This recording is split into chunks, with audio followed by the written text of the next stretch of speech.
जय श्री राम। अब प्रभु श्री रामचंद्र जी की कथा में आगे है कि परशुराम जी आए हुए हैं और शिव जी का धनुष टूटने पर वह क्रोध कर रहे हैं और लक्ष्मण जी से वार्ता कर रहे हैं।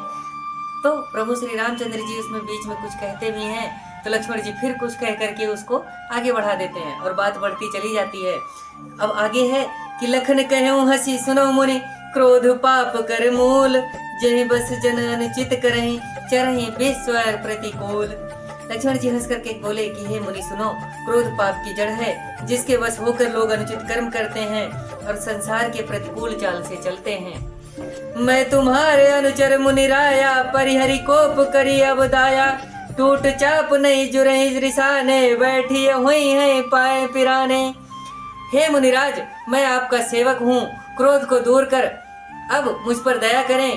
टूटा हुआ धनुष रिसाने से तो नहीं जुड़ जाएगा, यानी आपके क्रोध करने से तो नहीं जुड़ जाएगा।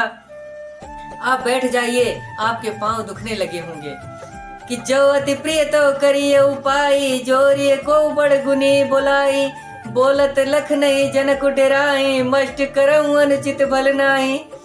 तो लक्ष्मण जी कहते हैं कि जो यह धनुष आपको बहुत प्यारा है, जो शिव जी का धनुष, परशुराम जी से कहते हैं कि जो शिव जी का धनुष आपको बहुत ही प्यारा है, तो ऐसा उपाय करते हैं कि कोई गुणी कारीगर बुला करके इसको जुड़वा लीजिए।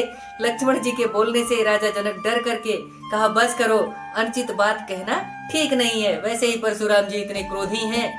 थर थर कांपई पुर नर नारी, छोट कुमार कोट बड़ भारी, भृगुपति सुन निर्भय बानी, रिस्तन जरई होई बलहानी। नगर के सब नारी नर थर थर कांपने लगे हैं और छोट बोले, थर थर कांपते हुए क्या कहते हैं मन में कि छोटा कुमार बहुत ही खोटा है, यानी लक्ष्मण जी बहुत ही खोटे हैं।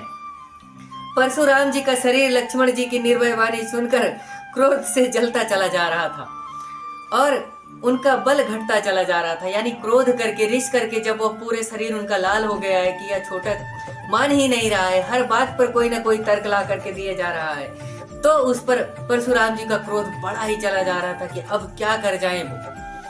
बोले राम दे निहोरा, बचऊ उपचारी बंधु लग तोरा, मन मलिन तन सुंदर कैसे, बिसरस भरा कनक घटु जैसे।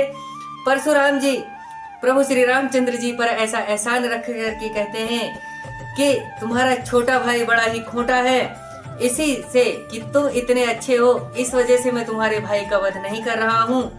यह मन का मलिन और कैसा सुंदर है, जैसे सोने का घड़ा हो और विष से भरा हुआ हो, यानी यह इतना सुंदर है पर विष से भरा हुआ घड़े के समान, यानी सोने का घड़ा है और विष से भरा हुआ है, ऐसे यह लक्ष्मण है। सुन लक्ष्मण बिह से बहुरी, नयन तरे रे राम, गुर समीप गवने सकुच, परिहरि बानी बाम। यह सुन लक्ष्मण जी फिर हंसे तो रामचंद्र जी ने उनको डपट दिया, यानी नयन से आंखों से ही उनकी तरफ देखा।